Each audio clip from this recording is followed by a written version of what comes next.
For our interview, we will be talking with Shelley Maurice-Maier, a PA who is a psychotherapist, published author, and inspirational speaker here in Bend, Oregon. Our topic is the good, the bad of anxiety and coping skills. I think that we need to launch right straight into this interview because you have some valuable information for people who are struggling with anxiety. And I think what we have to ask in the beginning is anxiety friend or foe? Well, what a great way to start this very interesting subject, particularly at a time in our lives, all of our lives, where we are all suffering to some degree of anxiety. So, what a great question. Is it a friend or is it a foe? Well, my little talk is actually going to talk about the fact that it can actually be a friend. But before I get into that otherwise odd-sounding phrase, anxiety, a friend, how can that be? I will explain it. But first of all, I'd like to make clear the kind of anxiety that we're not going to be speaking to, and that's the kind of anxiety that we actually call a disorder.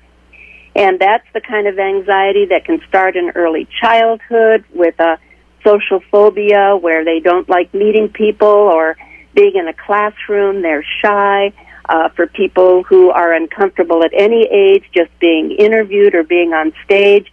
Then there's a kind of an agoraphobia where people feel very, very unsafe and find it very, very difficult, if not impossible, to get themselves outside into the real world because they just feel so utterly unsafe in the outdoors. And then the other one, which is equally debilitating, is PTSD, which of course is post-traumatic stress disorder, and that can come from early childhood or being in the military and having exceptionally challenging circumstances which can actually change your brain.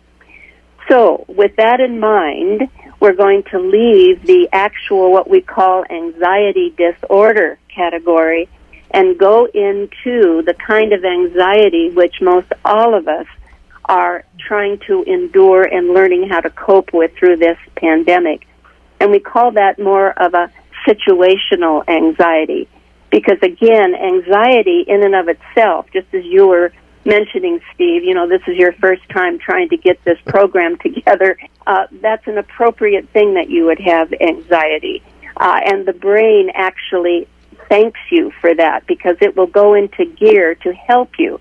But as I said, I'll talk about that and a little bit more serious lately. However, this is what I wanted to share with people so they can be aware that if you are experiencing anxiety and it's leading into what the greater concern is, a true depression, even though it is also considered a situational depression, these are the kinds of things that you might want to look for to say, wait a minute, okay, she's going to talk about anxiety, I'm going to learn better how to cope with it, but what I don't want to have happen is not to deal with this anxiety and have myself fall into depression. And sadly, the percentage of those who are suffering through this anxiety at this time are falling into a depression.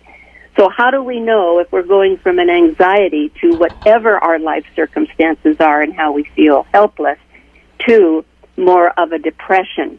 Well, first of all, after a period of about 2 weeks and you're noticing you might either have a weight gain or loss, you might have sleep problems like insomnia, and again, these are things that are lasting for 2 weeks or more.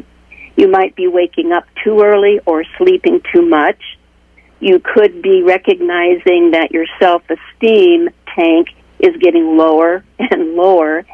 Many people feel a fairly profound fatigue or even simply put, just a loss of energy, something that is less than what they're typically used to. Also, this is a real good red flag. Loss of enjoyment in your favorite activities or trouble concentrating or making decisions. And the one that we really want to be sensitive to is that feeling of hopelessness. So what do we do if our sense of anxiety has actually now started to turn into depression?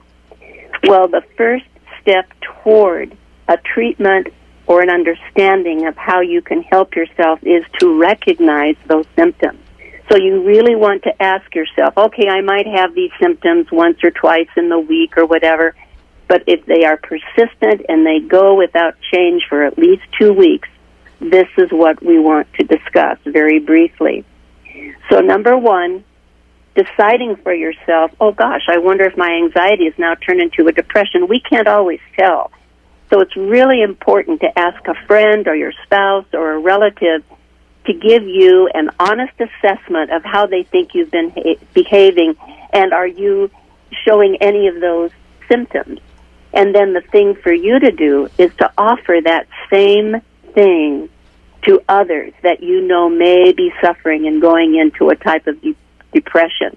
Next thing that we want to do, don't try to manage it all by yourself if you're really there. Please get professional evaluation from a mental health expert, a counselor, your physician.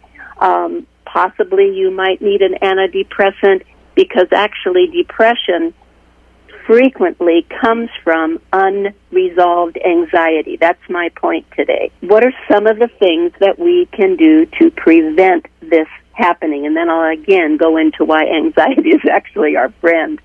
Number one, if you can, you stay engaged in life as much as is possible during this time. I mean, even small efforts that you make can be beneficial. For example, a daily walk. You don't have to walk fast. You don't have to walk in a long, lengthy trek. Just get out and walk. Start at 5 minutes, and if you can make it up to 20, that's excellent.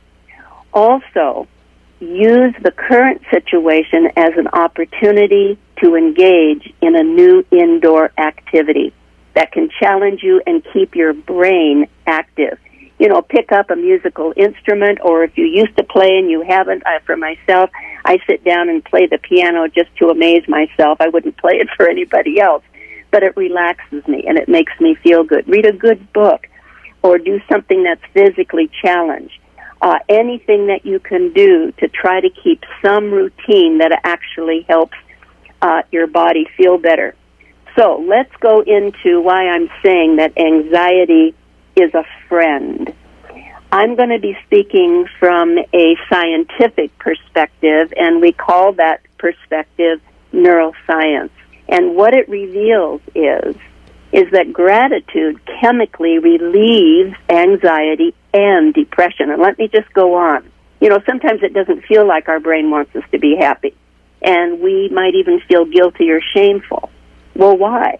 Well, believe it or not, guilt and shame actually activate the brain's reward center. And Dr. Eric Baxter has written a wonderful article about a UCLA neuroscientific researcher, Alex Korb. And this is what he says. It's quite fascinating. He said, despite their differences, pride, shame, and guilt all activate similar neural circuits in the brain. And interestingly, and this really surprised me, pride is the most powerful of these emotions at triggering activity in these regions. Now hear this, except in this part of the brain where guilt and shame win out. Now this explains why it can be so appealing to heap guilt and shame on ourselves, because they're activating actually the brain's reward center. Wow.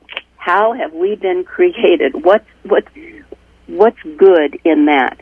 Well, in the reason why is, in short, worrying actually makes your brain feel better, because you're at least doing something about the problem, right?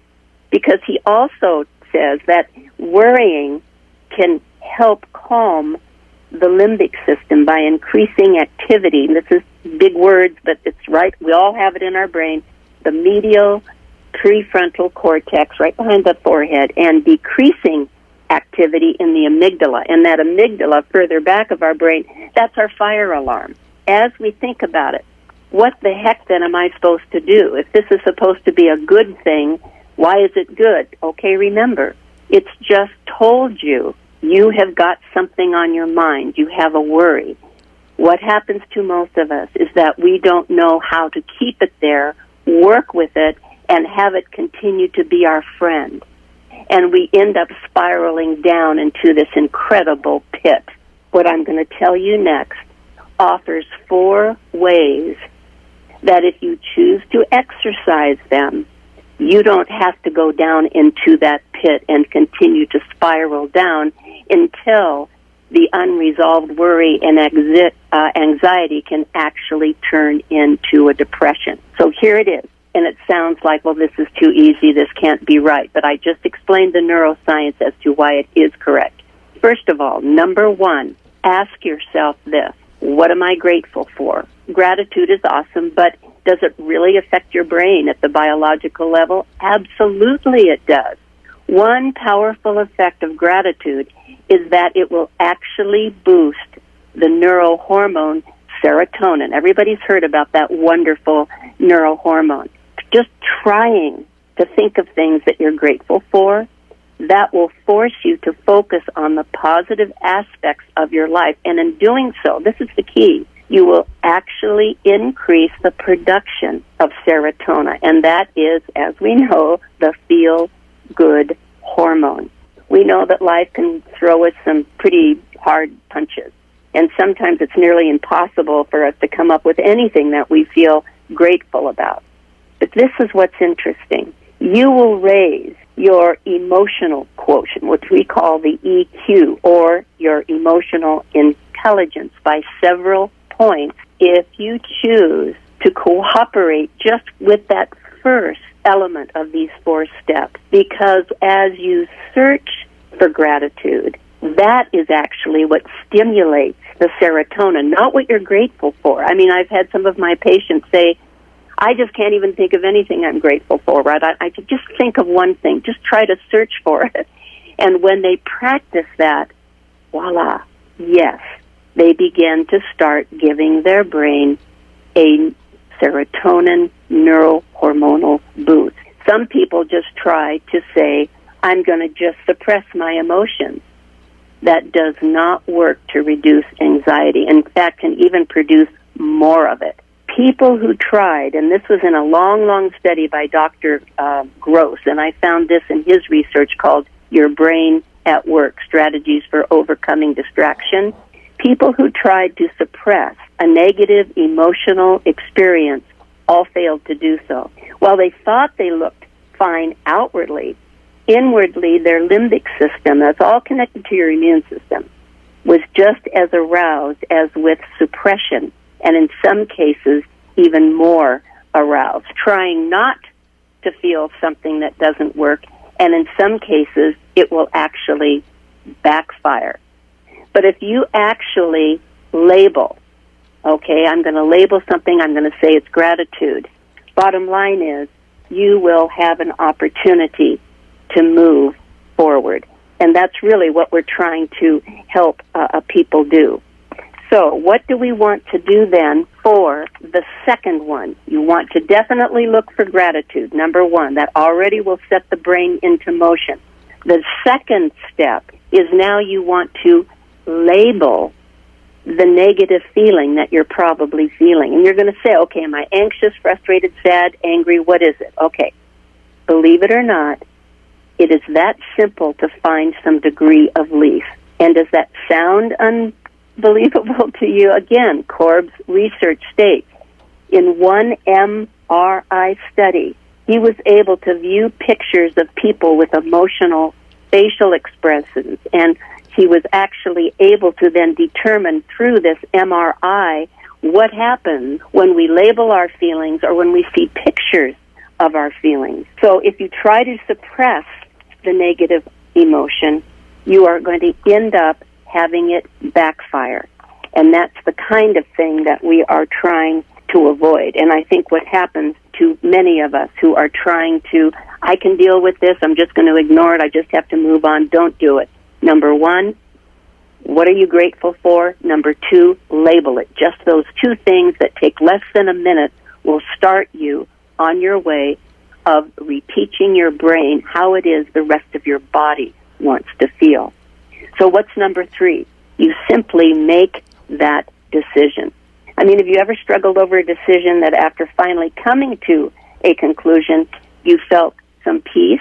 Well, there's no accidents there, because brain science does show us that making a decision will reduce worry and anxiety, and we all have experienced that. But this is the bottom line, and this is what I found to be the most interesting aspect of this step number 3. Trying to be perfect, and that's what we do. What's the absolute best solution for this? I've got to do this, and then they will do that, or then this will happen. Okay. That will actually overwhelm your brain with emotions, and it makes you feel out of control. We know that in life there is no perfect solution, because even if we think we've come to it, we don't know what's coming around the bend. We don't know that then something comes in and spoils all those plans that, oh my gosh, but it was perfect, and now you've started that anxiety spiraling down all over again. So this is the key. Good enough, believe it or not, is almost always good enough. So that when you make a decision, your brain then feels like you have control. And a feeling of control reduces stress. But here's what's really fascinating. Just deciding alone boosts pleasure. So that is what was so incredibly interesting to me. I just want to thank you, because personally, I need this information as much as anybody. Well, Steve, I have to remind myself of this information sometimes daily. I mean, it's one thing for us to really understand how our brain works and what we are responsible for, and being created in a way to actually have some measure of control in how we feel, and then to actually practice it. Because when we are feeling anxious, that's usually the last thing we want to do, is to do highly productive steps to feel better. Because remember, the brain will take guilt and shame over pride and feeling positive every time. It will overpower it. So unless we really choose to take these 4 steps, and I'll finish the last step in a moment, I'm going to use them. Unless you do that, we cannot win over that anxiety creeping in, guilt, shame, worry, taking over, and then ultimately slipping into a depression. What I'm hoping to avoid is what we recognize in the medical community as an increase, like 40, 50% increase of depression that is now overwhelming, certainly aspects of all of the countries in the world.